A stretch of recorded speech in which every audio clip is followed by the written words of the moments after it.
Club de Prensa. Buenos días, bienvenidos a Club de Prensa en NTN 24 en directo desde Washington. En esta ciudad son las 11 de la mañana y 2 minutos, 1 de la tarde 2 minutos en Buenos Aires, 5 de la tarde y 2 minutos en Madrid. Y vamos a hablar hoy sobre Colombia, sobre los Estados Unidos y sobre México. Y saludo a mis invitados. En primer término está aquí justamente para hablar de Colombia el ministro de Defensa de ese país, Juan Carlos Pinzón. Gracias, ministro, por estar aquí. Mucho gusto, un placer estar aquí con ustedes. William Márquez, corresponsal de BBC Mundo, gracias por estar aquí. Gracias por la invitación. Y Jesús Esquivel, de la revista Proceso de México, el corresponsal en Washington, gracias por estar aquí. Gracias, Juan Carlos. Ministro, ha llegado usted el martes de esta semana a esta ciudad, ha sostenido encuentros con el Departamento de Estado, con el Departamento de Defensa. ¿Cuál es la gran conclusión de este viaje suyo? Colombia hace un tiempo llegó a ser el tercer receptor de ayuda estadounidense detrás de Israel y Egipto. Eso ha cambiado un poco, pero ¿cuál es la gran conclusión de su viaje? Pues mire, muy importante, Colombia sigue recibiendo unos recursos relevantes de parte de los Estados Unidos, recursos que siempre son bienvenidos. Pero también hay que decir que Colombia ha venido incrementando sus capacidades, su experiencia para luchar contra los grupos armados. Y entonces hoy eso le permite a Colombia entrar en una relación de iguales. En esta reunión que tuvimos en particular el día de ayer en la Casa Blanca, yo creo que es como el comienzo de una nueva era, más allá del Plan Colombia, en donde nos hablamos como iguales y miramos los problemas conjuntamente. Sin embargo, ha habido unos recientes ataques en el sur de Colombia de las FARC. Con menos recursos, ¿cómo piensa hacer el ajuste del gobierno de Colombia? Lo primero es decir que cuando se ha planificado la reducción del Plan Colombia, el gobierno de Colombia siempre ha colocado recursos adicionales para completar o mantener esas capacidades que hemos venido recibiendo y que ya forman en muchos casos parte del inventario de Colombia. Decir también que estamos precisamente en un esfuerzo de una revisión estratégica después de casi 5 años que no se hacía para poder enfrentar las nuevas formas criminales y las nuevas formas que los distintos grupos tratan de afectar a los ciudadanos de Colombia. Y en ese sentido, el gobierno ha dispuesto incluso recursos muy importantes para fortalecer nuestras capacidades de inteligencia, de movilidad, incrementar el pie de fuerza en ciertas zonas y sobre esa base seguir avanzando en materia de seguridad que le ha dado tanta éxito y tanto futuro a Colombia. Sí, pero ¿por qué no ha podido dar ese paso definitivo, ese gran paso después de los golpes que le ha podido dar a las FARC, como la muerte de Cano, etcétera? Hemos golpeado de manera sustancial a esas organizaciones, pero hay que decir que esas organizaciones aún existen, aún reciben recursos del narcotráfico, sí están mucho más disminuidas de lo que fueron, y es nuestro deber, mientras actúen en contra de los ciudadanos de Colombia, mientras usen el terrorismo, usen el narcotráfico o atenten contra los ciudadanos, pues seguir trabajando y seguir evolucionando para actuar en contra de ellos. Jesús. Ministro, perdone lo que le voy a decir, pero cada vez que viene un ministro de América Latina, lo reciben en la Casa Blanca, en el Pentágono, en el Departamento de Estado, a la salida siempre dice, fue una reunión interesante, de igual a igual, como usted lo mencionó, en la cual Estados Unidos nos ha presentado una nueva perspectiva. Pero en el caso de Colombia, no se puede evitar la comparación con México en el Plan Colombia. Los recursos que ha dado Estados Unidos a su país o la propuesta del presidente Obama han disminuido notablemente respecto a otros años fiscales, por obvias razones, hay problemas económicos. Pero la pregunta que yo le quiero hacer en este sentido, usted dice más allá de Colombia, ¿qué es más allá del Plan Colombia? Sobre todo cuando en los últimos años hemos visto que el gobierno de Estados Unidos no ha invertido nada para disminuir el consumo de drogas, el tráfico de armas y sobre todo el crecimiento de la presencia de células de cárteles mexicanos y de Colombia en este país. Pues eso que usted dice a mí me parece muy razonable. A nosotros sí nos interesa que aquí se hagan esfuerzos muy grandes también para contener las actividades criminales que aquí se den y que beneficien a esos grupos de allá. Nosotros en Colombia no damos esta pelea para satisfacer a nadie ni para quedar bien con ningún país. Lo hacemos porque es la manera y es la forma de salvar a Colombia de las garras del narcotráfico, de las garras de grupos terroristas, de las garras de criminales que han actuado contra el pueblo colombiano. Hemos avanzado mucho, pero no hemos terminado. Nosotros tenemos que mantener una actitud determinada y decidida para seguir afectando esas organizaciones. Los recursos que aquí nos dan son útiles y los vemos como un hecho de corresponsabilidad. Es un deber de todas maneras. Pero también es nuestra voluntad, es nuestro deseo que con los recursos que ofrece el pueblo colombiano podamos luchar de manera integral contra esas organizaciones, no solo con esfuerzos puramente de seguridad. Ya han visto que el presidente Santos ha planteado temas como el de la ley de tierras o víctimas. Ya vemos que estamos tratando de hacer esfuerzos en política social que contribuyan a cambiar el contexto. Pero indudablemente a nosotros nos corresponde seguir avanzando. Es que siempre se ha visto en el contexto de la asistencia que da Estados Unidos a Colombia, el condicionamiento, se los vamos a dar con ese tipo de condicionamientos para combatir al narcotráfico, por ejemplo, en específico. Pero en realidad no se ha visto todavía ningún gobierno latinoamericano que venga a Washington y le diga, está bien, nos van a apoyar porque es corresponsabilidad, como usted lo dice, lo menciona el gobierno de Calderón, por ejemplo, y que ha sido un fracaso para el caso de México.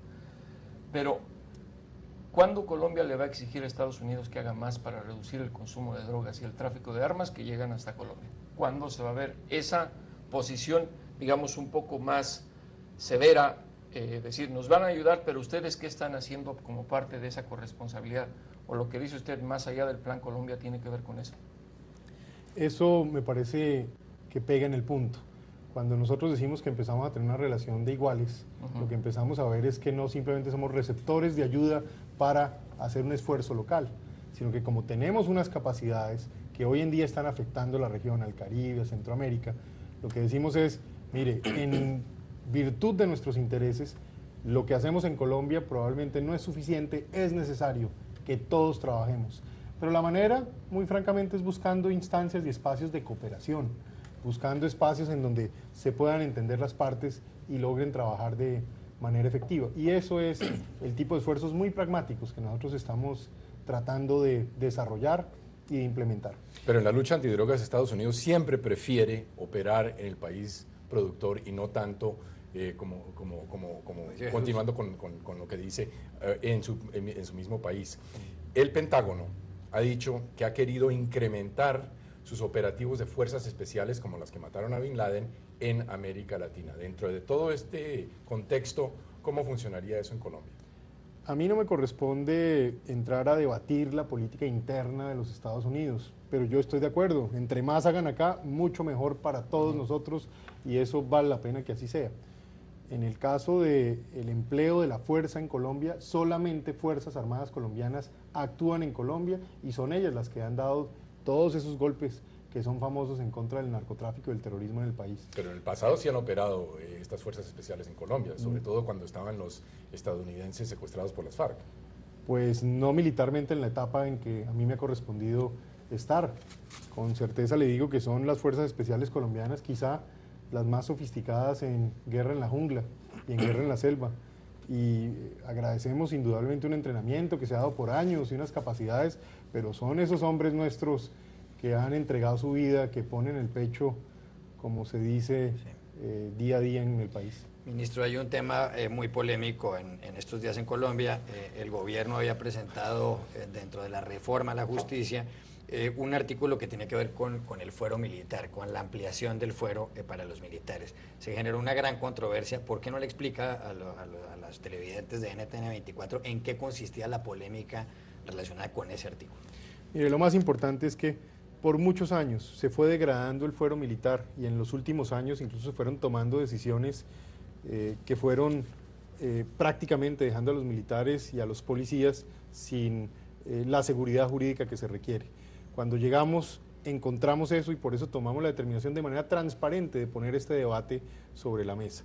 Se llevó un artículo ante el Congreso que ha sido aprobado por el Congreso de la República y que apreciamos ese compromiso del Congreso.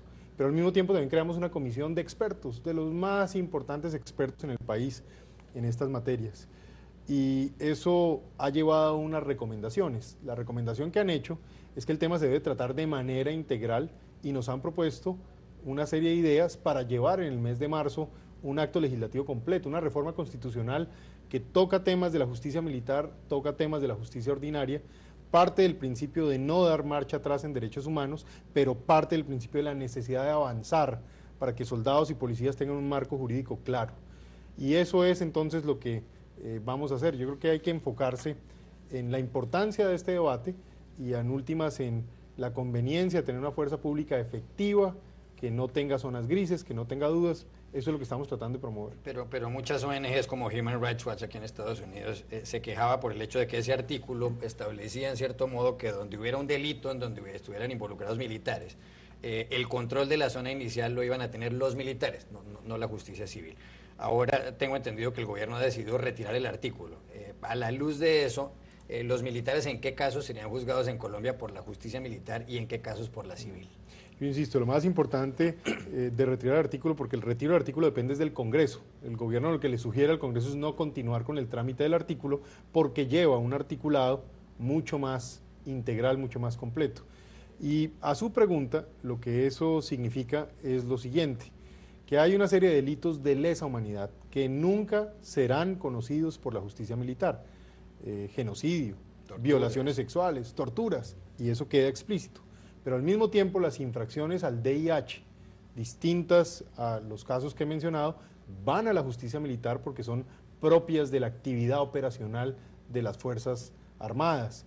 Eso es muy importante. Y por el otro lado, se promueve la independencia de la justicia militar, pero al mismo tiempo aquellos casos que van a la justicia ordinaria, se crea una comisión para cuando haya dudas de cuál debe ser el ámbito judicial que debe mirar estos casos, y un tribunal de garantías que le debe dar claridad al debido proceso que requieren los miembros de la fuerza pública para los casos que están en la justicia ordinaria.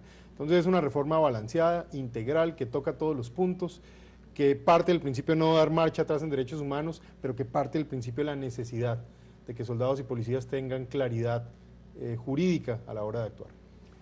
Ministro, yo no quiero dejar pasar esta oportunidad de tenerlo en la mesa al lado sin hacerle una pregunta en el caso específico de México que tiene que ver con las Fuerzas Armadas. En el gobierno de Calderón, el tema de utilizar a los militares contra el narcotráfico ha creado demasiadas polémicas, sobre todo por el resultado que ha habido tantísimos muertos, más de 40,000 en lo que van de su sexenio, que se termina en diciembre. Y los candidatos a la presidencia en estos momentos en México han dicho que una de las primeras cosas que van a hacer es regresar a los soldados a los cuarteles, sacarlos de las calles. En el caso de Colombia, que tiene otro contexto, la lucha contra el narcotráfico desde los finales de los 80s, los resultados han sido distintos, porque tiene que ver con grupos insurgentes. La pregunta que le quiero hacer es, en base a que ahora los cárteles mexicanos trabajan de una manera distinta con los cárteles colombianos, ¿qué efectos está teniendo en Colombia esta relación de los cárteles mexicanos con los colombianos y sobre todo la participación del ejército mexicano en esta lucha? Yo lo primero que le debo decir es que primero cada nación es distinta y cada gobierno y cada país debe ser absolutamente respetado en la forma como afronta los problemas que tiene. Pero en ese sentido creo que a nosotros no nos queda bien darle consejos a una nación tan importante y tan relevante en América Latina como es México. México tiene un problema y lo que sí tienen nosotros es toda la voluntad de apoyar en lo que nos pidan que quieran apoyo. Cualquier experiencia que tengamos, con mucho gusto está disponible para nuestros hermanos mexicanos, porque sabemos, en Colombia sabemos que estas luchas contra criminales, contra narcotráfico, que generan comportamientos terroristas son muy difíciles, afectan a la población, y creo que el éxito en Colombia ha sido mucha determinación permanente de gobiernos sucesivos, de autoridades sucesivas.